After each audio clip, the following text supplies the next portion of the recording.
সালেহিন কাদেরকে বলা হয় বাবা? এই দুনিয়ার জমিনে যারা যথাযথ পরহেজগার ব্যক্তি, মুত্তাকি ব্যক্তি, আল্লাহওয়ালা ব্যক্তি, হাক্কানি উলামা ব্যক্তি, আল্লাহর আউলিয়ায়ে কিরামদেরকে এক কথায় সালেহিন বলা হয়। পিরানে পীর দস্তগীর হুজুর গৌসে আজম সালেহিনদের মধ্যে একজন, হুজুর গরিবে নওয়াজ সালেহিনদের মধ্যে একজন, হযরত নিজামুদ্দিন আউলিয়া সালেহিনের মধ্যে একজন, খাজা বাকিবিল্লাহ সালেহিনের মধ্যে একজন, ইমাম বুখারী আলাইহির রাহমা সালেহিনদের মধ্যে একজন, ইমামে আজম আবু হানিফা আলাইহির রাহমা সালেহিনদের মধ্যে একজন। চার ইমাম হলেন সালেহিনদের মধ্যে, আল্লাহর আউলিয়ায়ে কিরামগণ হলেন সালেহিনের মধ্যে। নবী আমার বললেন আসসালামু আলাইনা ওয়া আলা ইবাদিল্লাহিস সালিহিন। এ সালামের ধারা, শান্তির ধারা তামাম আল্লাহ ওয়ালাদের উপরে অবতীর্ণ হোক। এখনো নামাজ শেষ হয় না, কি পড়তে হয়? তাশাহুদের দরুদ, দরুদে ইব্রাহিম। জোরে বলে সুবহানাল্লাহ। আল্লাহুম্মা সাল্লি আলা মুহাম্মাদিন ওয়া আলা আলি মুহাম্মাদ কামা সাল্লাইতা আলা ইব্রাহিম ওয়া আলা আলি ইব্রাহিম ইন্নাকা হামিদুম মাজিদ। আল্লাহুম্মা বারিক আলা মুহাম্মাদিন ওয়া আলা আলি মুহাম্মাদ কামা বারাকতা আলা ইব্রাহিম ওয়া আলা আলি ইব্রাহিম ইন্নাকা হামিদুম মাজিদ। দরুদ শরীফ পাঠ করা হয় আমার নবী মুস্তাফাকে রাজি করার জন্য, নবীকে খুশি করার জন্য, নবীকে সন্তুষ্ট করার জন্য। ও ভাইরা বাবাজিরা আমার, এই দরুদ শরীফের মধ্যে শুধু নবীকেই নয়, নবীকেই নয়, নবীকে তো অবশ্যই অবশ্যই সেই সঙ্গে নবীর বংশধরকে স্মরণ করা হয়। আলে মুহাম্মদ, आले मोहम्मद हजरत इमाम हसनैन करीमैन, आले मोहम्मद हजरत इमाम हुसैन पाक, आले मोहम्मद सय्यदुना ज़ैनुल आबिदीन, आले मोहम्मद इमाम गोनाছেন, आले मोहम्मद আমার নবীর ঘরানা থেকে যারাই এসেছেন তাদেরকে এক কথায় আলে নবী, আলে মোহাম্মদ বলা হয়। তো হযরত মুহতারাম, তাহলে নামাজের মধ্যে, নামাজের হালতে স্মরণ হয় আল্লাহর, নামাজের অবস্থায় স্মরণ হয় রাসূলুল্লাহর, নামাজের মধ্যে স্মরণ হয় নবীর আহলে বায়তের, নামাজের মধ্যে স্মরণ হয় তামাম আল্লাহ ওয়ালাদের। ও ভাইরা বাবাজিরা আমার, নামাজ পড়তে হুকুম করেছেন আল্লাহ, রোজা করতে হুকুম করেছেন আল্লাহ, যাকাত দিতে হুকুম করেছেন আল্লাহ। নামাজের সিস্টেম, নামাজের তরিকা, নামাজের পদ্ধতি, রুকু কেমন করে করতে হবে, সাজদা কেমন করে করতে হবে, তিলাওয়াত কেমন করে করতে হবে, কিয়াম কেমন করে করতে হবে, সাজদা রুকু কেমন করে করতে হবে, বৈঠক কেমন করে করতে হবে, আত্তাহিয়াতু কেমন করে পড়তে হবে, টোটাল নামাজের সিস্টেম, টোটাল নামাজের পদ্ধতি শিখিয়েছেন নবী রাসূলুল্লাহ। কথা বুঝে আসছে ভাই? আলহামদুলিল্লাহ। তো বিরাদরানে মিল্লাতে ইসলামিয়া, বর্তমান সময় হলো মোবাইলের যুগ, ইউটিউবের যুগ, ইন্টারনেটের যুগ। আমি এই কম বেশি 1 মাস আগে মুর্শিদাবাদ জেলা একেবারে শেষ, মানে জলঙ্গি থানা হচ্ছে মুর্শিদাবাদের শেষ আর কি, আমাদের ভারতের শেষ, বেঙ্গলের, আর ওদিকে বাংলাদেশের রাজশাহী না কি পড়ছে, বলছেন আপনি একেবারে ভারত বাংলাদেশ বর্ডারের কাছাকাছি এসে গেছে। তো মুর্শিদাবাদের বিশিষ্ট মুফতি, মুফতি আলমগীর হোসেন মুজাদ্দিদি সাহেব, উনি আমাকে ফোন করেছেন বেলা 1:30 নাগাদ, পৌনে 2টা নাগাদ, ওনার স্কুল থেকে। হযরত কত দূরে আছেন? আমি বললাম অমুক জায়গাতে পার হলাম কিছুক্ষণ আগে। বলে আচ্ছা দাঁড়ান, আপনি কোথায় আছেন আমি বলে দিচ্ছি। উনি নেটে সার্চ করলেন, বলেন আপনি এই মুহূর্তে এই জায়গায় আছেন, ট্রেনের নাম্বার ধরে উনি সার্চ করলেন, আপনি এই জায়গাতে আছেন। অথচ উনি আমাকে দেখলেন না, ট্রেনও দেখলেন না, রাস্তা দেখলেন না, রুট দেখলেন না, বললেন কিসের সাহায্যে? ইন্টারনেট ব্যবস্থার সাহায্যে। ঠিক কিনা বলুন? মুসলমান ভাইরা বাবাজিরা আমার, আরে মুর্শিদাবাদের বক্তা মুর্শিদাবাদের মাটি থেকে, মুর্শিদাবাদের জমিন থেকে, মেদিনীপুরের বক্তা মেদিনীপুরের মাটি থেকে, বীরভূম মালদার বক্তা বীরভূম মালদার মাটি থেকে, বেঙ্গলের বক্তা বেঙ্গলের মাটি থেকে ইন্টারনেট ব্যবস্থার সাহায্যে যদি কলকাতার খবর বলতে পারে, যদি ইন্টারনেট ব্যবস্থার সাহায্যে দিল্লির খবর বলতে পারে, যদি ইন্টারনেট ব্যবস্থার সাহায্যে বেঙ্গালোর হায়দ্রাবাদের খবর বলতে পারে, যদি ইন্টারনেট ব্যবস্থার সাহায্যে আরবের খবর বলতে পারে, আমার মদিনাওয়ালা নবী মুস্তাফাকে আমার আল্লাহ তাবারক ওয়া তাআলা এমনই নবুয়াতের ইন্টারনেট দান করেছেন, এমনই রিসালাতের ইন্টারনেট দান করেছেন, মদিনাওয়ালা নবী মুস্তাফা মদিনার জমিন থেকে, মদিনা শরীফ থেকে স্বয়ং আল্লাহর খবর বলতে পারে। আমার নবী নবুয়াতের ইন্টারনেটের সাহায্যে আসমানের খবর বলার ক্ষমতা রাখেন। নবী আমার নবুয়াতের ইন্টারনেটের সাহায্যে জমিনের খবর বলতে পারেন। নবী আমার নবুয়াতের ইন্টারনেটের সাহায্যে জাহান্নামের খবর বলতে পারেন। নবী আমার নবুয়াতের ইন্টারনেটের সাহায্যে জান্নাতের খবর বলতে পারেন। নবী আমার নবুয়াতের ইন্টারনেটের সাহায্যে যে কোনো উম্মতের খবর বলতে পারেন। নবী আমার নবুয়াতের ইন্টারনেটের সাহায্যে স্বয়ং রব্বুল আলামিনের খবর বলতে পারে। কার দেওয়া পাওয়ার?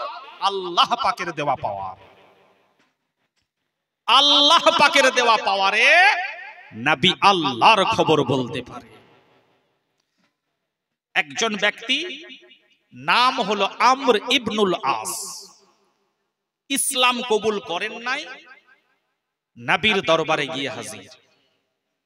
ইয়া রাসূলুল্লাহ, ইয়া হাবিবাল্লাহ, আমার জিন্দেগিতে পরিবর্তন আসছে, আমার দিলটা চাইছে, মনটা চাইছে আমি আপনার পবিত্র দস্তে বায়াত গ্রহণ করি, দ্বীনের কালমা শরীফ পাঠ করে নিই, ঈমানের কালমা শরীফ। ইয়া রাসূলুল্লাহ, মেহেরবানি করে আমায় কবুল করুন। আমর ইবনুল আস মুস্তাফার দিকে হাত বাড়ালেন, নবী আমার নবুয়াতের হাতটা বাড়ালেন। হাত বাড়িয়ে আমর ইবনুল আস হাতটা গুটিয়ে নিলেন। কি ব্যাপার, তুমি কলমা শরীফ পড়বে বলে, বায়াত হবে বলে তুমি হাত বাড়ালে, হাতটা গুটিয়ে নিলে কেন? আমর ইবনুল আস বলছে, ইয়া রাসূলুল্লাহ, ইয়া হাবিবাল্লাহ, হুজুর গো, আমি আজ পর্যন্ত যত পাপ করেছি, যত গুনাহ করেছি, যত অন্যায় করেছি, যত খারাপ কাজ করেছি, যত শিরক বিদআত করেছি, ইয়া রাসূলুল্লাহ, আপনাকে গ্যারান্টি সহকারে বলতে হবে আমার টোটাল জিন্দেগির গুনাহ খাতা আল্লাহ মাফ করবেন কিনা। নবী তো বলতে পারতেন ওটা তো আল্লাহর ব্যাপার, আল্লাহ কি করবেন না করবেন আল্লাহ ভালো জানেন। নবী তো বলতে পারতেন আমাকে কিছুদিন সময় দাও। নবী তো বলতে পারতেন যে জিব্রাইল ফেরেশতার সঙ্গে আমি মুলাকাত করি, তারপরে তোমায় বলবো।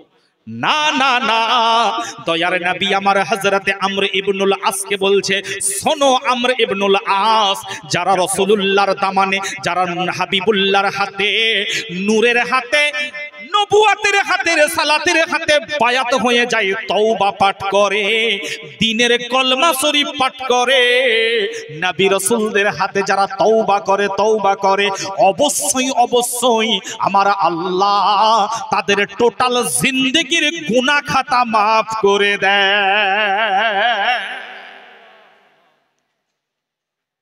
তো বেরাদারানে মিল্লাতে ইসলামিয়া, এ হলো মুস্তাফার নবুয়াতের পাওয়ার, রিসালাতের পাওয়ার। আচ্ছা ভাই, মাধ্যমিক পরীক্ষা সবেমাত্র বোধহয় শেষ হলো নাকি গো? আচ্ছা, যাই হোক, হলে দু একদিন আগে বা পরে শেষ হয়েছে, যাই হোক, আমি একটা এক্সাম্পল দিতে গিয়ে বলছি। এখন মাধ্যমিক পরীক্ষা ধরুন 11টা থেকে স্টার্ট হয়, আর বেলা 9টার সময়, 9:30টার সময় কিংবা 10টার সময় যদি কোশ্চেন পেপার আউট হয়ে যায়, আর শিক্ষা দপ্তর থেকে যদি বলা হয় যে ওই পেপারেই পরীক্ষা হবে, সাপোজ, আচ্ছা বলুন, একটা হাবাগোবা ছাত্রছাত্রী কেউ ফেল করবে? আপনার কি মনে হয় কেউ ফেল করবে যদি 1 ঘন্টা 2 ঘন্টা আগে প্রশ্ন আউট হয়ে যায়? কেউ ফেল করবে না, অন্তত 5 নম্বরটা এসে যাবে, আসবে কিনা? ভাইরা বাবাজিরা আমার,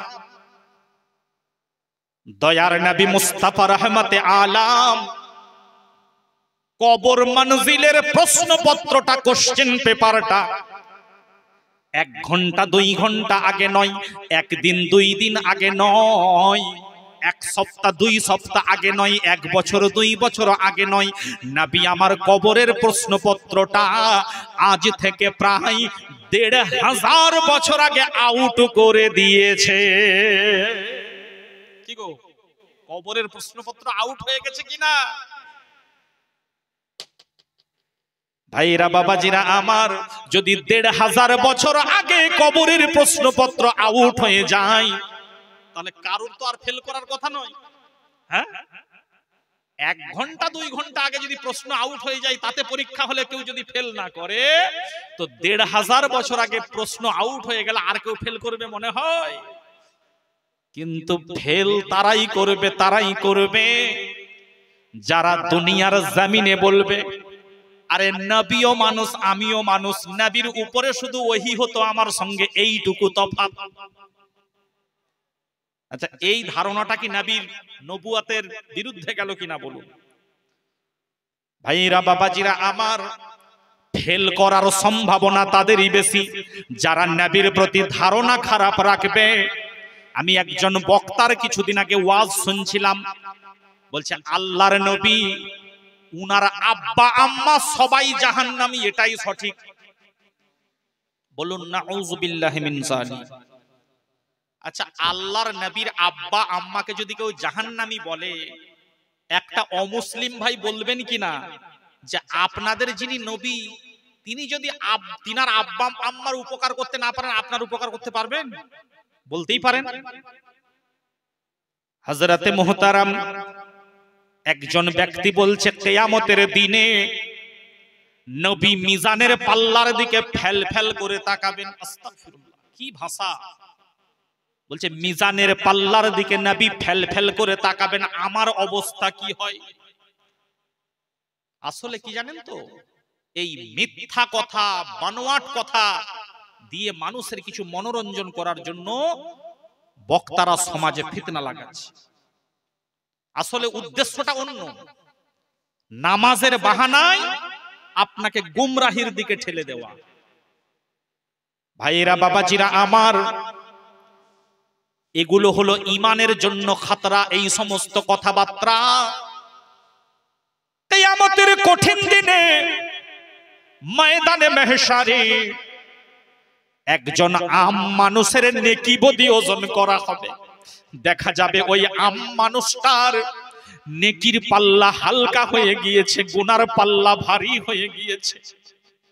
দয়ার নবী আমার মিজানের পাল্লার দিকে ছুটে যাবেন উম্মতের মায়ায় পড়ে। নবী আমার বলবেন, এই ফারিস্তারা রুখে যাও, রুখে যাও, আমার পক্ষ থেকে কিছু দেওয়ার রয়েছে। দয়ার নবী আমার একটা কাগজের ন্যায় বস্তু চাপিয়ে দেবেন ওই বান্দার মিজানের পাল্লার, নেকির পাল্লার দিকে।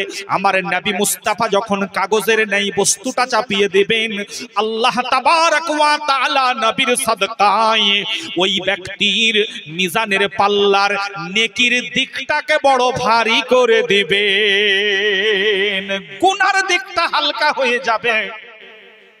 ওই লোকটা বলবে, হুজুর আপনি কে এমন ব্যক্তি, আমার এত বড় মুসিবতের সময় আমাকে মদদ করতে এলেন? দয়ার নবী আমার বলবেন, এই আল্লাহর অমুক বান্দা, এই আমার অমুক উম্মতের পুত্র, অমুক উম্মত, তুমি আমার চেহারাটাকে ভালো করে দর্শন করো, দর্শন করো। এই রকম চেহারা আর কারুর দেখেছো নাকি? আমি হলাম তোমার আখির জামানার নবী।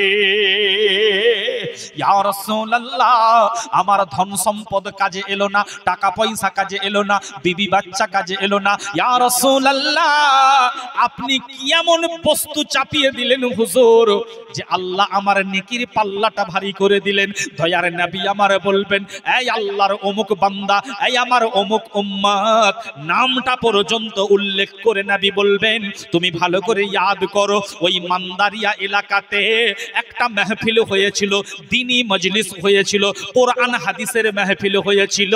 আমি নবীর প্রতি মুহাব্বতের সঙ্গে তুমি বারংবার দরুদ সালাম পাঠ করেছিলে।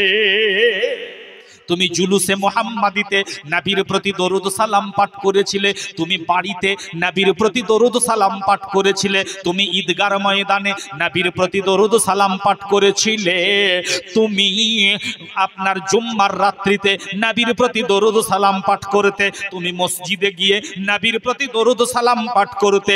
তোমার টোটাল জিন্দেগির দরুদ সালাম গুলি কোন ফারিস্তার আন্ডারে ছিল না। আমি নবী মুস্তাফা আমার নবুয়াতের দফতরে তোমার দরুদ সালাম গুলি আমি গচ্ছিত রেখেছিলাম। আজ তোমার কঠিন দিনে ওই টোটাল দরুদ সালাম গুলি আমি তোমার মিজানের পাল্লায় নেকির পাল্লার দিকে চাপিয়ে দিলাম। আল্লাহ তাবারক ওয়া তাআলা আমি নবীর কারণে নবীর সাদকায় তোমার নেকির পাল্লাটাকে ভারী করে দিয়েছে। আল্লাহর ফারিস্তারা বলবেন, আয় আল্লাহ এই বান্দাকে এখন কি করব? আমার আল্লাহ বলবেন, ওই বান্দাকে আমার নবী মুস্তাফার হাতে ছেড়ে দাও, আমার হাবিব ওকে জান্নাতে প্রবেশ করাবে।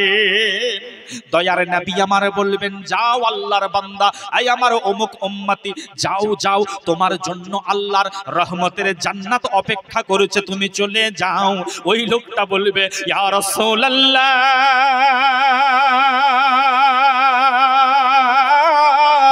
হুজুর গো, আমি দুনিয়ার জমিনে অমুক অমুক লোককে বড় ভালোবাসতাম, অমুক অমুক লোককে বড় প্যার করতাম। হুজুর গো, আমি তাদেরকে না নিয়ে একা একা কেমন করে জান্নাতে যাব হুজুর?